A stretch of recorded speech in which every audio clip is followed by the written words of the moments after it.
Hey, what's up fam, it's Blkhippiee here, and today we're gonna actually clean Bowie here, my Boa Constrictor Imperator. We're gonna clean his enclosure. And it looks like he's gonna go in a shed pretty soon, so I don't really want to handle him too much today. But it's a great time to change his substrate because his mini's getting down pretty low, and yeah, so changing his substrate now is a great time.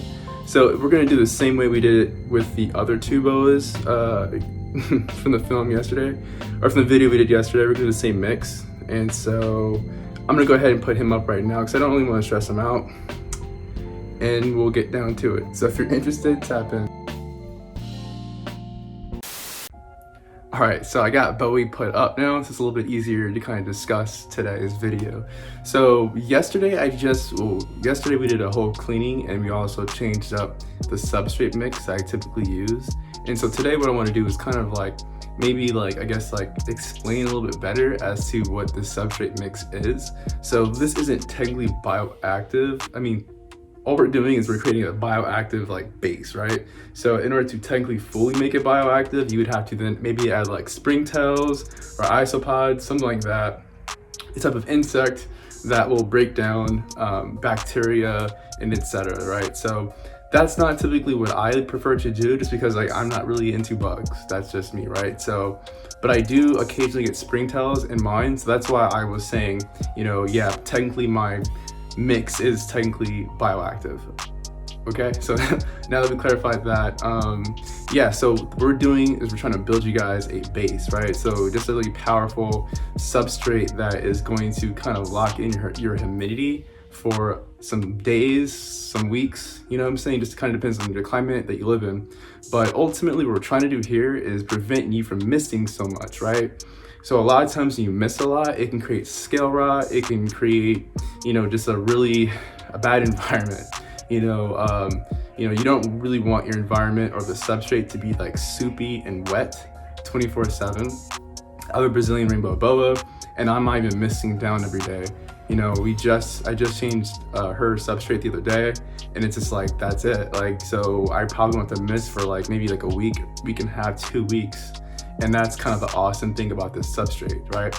So let's get down to it, and we're gonna go ahead and clean this enclosure. So this is Bowie's enclosure. So it's really easy to clean these enclosures out because honestly, I don't have to mist down so much, right? As you can see, there's not a lot of watermarks and stuff like that on the side of the enclosure, but also I use distilled water. So using distilled water will keep you from getting those nasty watermarks. Okay, so this is Bowie's enclosure, my jungle BCI that you just saw a second ago. So yeah, you can see the substrate now is looking pretty dry. In situations, what you can do is you can just add water and then kind of remix the substrate, but I feel at this point the substrate is just kind of done, and you can kind of tell because, let's see, right now the humidity's at 64%, and that's not really the best place you kind of want it. For me personally, especially when they're in shed, I like it to be 75-80%, and so it's just been really hard keeping it up to that point. So that's what tells me it's now time to do an enclosure cleaning and also a substrate mix or a substrate change, right? So this is kind of a big indicator to let you know that, okay, I gotta change the substrate now. So that's what we're gonna go ahead and do today, and we're gonna deep clean as well. And so this is kind of the before, and then I'll show you guys kind of the, each step, right? So what I do is I take everything out of the enclosure, and then I put it in a big bucket, and I'll fill it with warm water, and I'll put a whole bunch of dish soap in there, and I just let it soak. So while that's soaking, I then go and clean out all this stuff. So that's what I'm gonna do right now. I have different cleaning supplies that I use, 2 different products that I use, and yeah, so I'll show you that part when we get there. But first we're gonna take out all this substrate first. So what I do is I have a bottle here, and I fill it up with the appropriate amount mixture, but it's what's called chlorhexidine. I don't have the original bottle of chlorhexidine, but you can find it at a local pet store, or you can find it online. But what I'll do is I'll add it a little bit in this water bottle, and I add a whole bunch of distilled water, and I'll spray it down, and I'll just get some paper towels and I'll wipe it down. So once I wipe it down with the solution I just told you guys, the chlorhexidine, what I do then is I use a little bit of this stuff. It's called Wipeout, and what I like about this is it just helps deodorize the smell in here. And so that chlorhexidine stuff is like, what's great about that is that like there's no toxins in it, so it doesn't have any scent, right? It doesn't smell like chemicals, and it's safe for your pet. This stuff has a little more chemical or a chemical smell. Actually not a chemical smell, but it just smells clean, and I like that. So what I'll do is I'll do this one time, I'll spray it in here one time, wipe it out, and then I'll do one more round. I'll do one more round spraying with this solution, and I'll wipe it out, and then I'll add my substrate. But that's kind of just what I do. So now we're gonna go ahead and add a 3-part mix. So it's 3 parts, like I said. We're gonna do jungle mix, and the other part is cypress mulch, and then the last part is sphagnum moss. So we're gonna mix all 3, add some water, and then mix it all up. So here's the 4th floor bedding we're gonna do. So this is the cypress mulch I was saying. So we just went and we laid down like maybe like an 1.5-inch layer of the jungle mix. So now we're gonna do the same amount with cypress mulch. Okay, so I just added the cypress mulch, and then now we're gonna add the sphagnum moss. What I like to do is like a box of this size, which is what it says, 80 cubic inches. So this size, I like to do half a box for pretty much all my snakes, just because their enclosure sizes are about kind of roughly the same. So I'll do like half a box. So I'll do half a box in here. I mix it all up. But what I like to do is I like to mix the cypress mulch and the jungle mix first, and then add this, and then add water and mix it all up.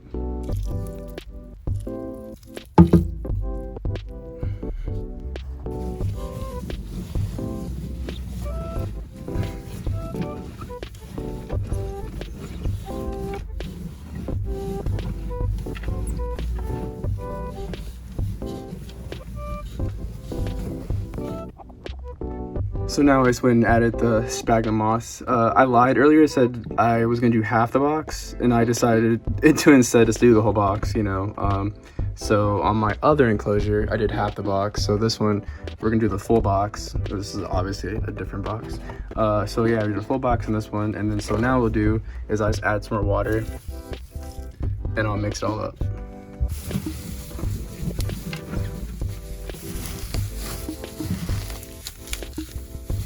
Kind of break up the pieces and try to like mold it in together.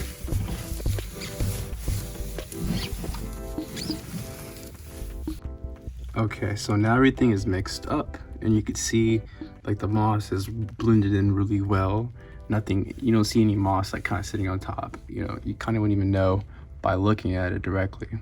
Anywho, so what I like to do too is like wherever the hot side is, I like to make a thin layer so that it's not too much substrate sitting on top of the probe. And I also like to do a little hole, you know, for their cold side, wherever their hide is sitting on top of, because once again, you know, boas in general do like to burrow a little bit, so, you know, I like to give them that option as well. So now what we're gonna do is we're gonna go ahead and put everything back inside, and then we're gonna get Bowie put inside too. Okay, so this is what it looks like in the end. And so, you know, clean enclosure with new substrate. And yeah, so I would just say just make sure that you're not putting too much water in there and you're making it too muddy. You don't want it to be like too soupy or anything like that. You know, it should have like a nice like consistency.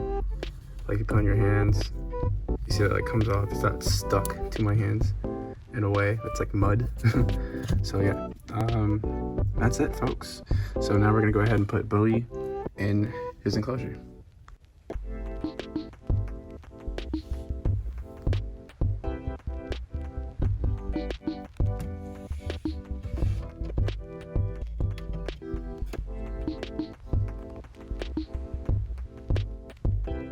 So if you're ever wondering why his name's Bowie, it's because of his cool iridescence. You can kind of see it right now.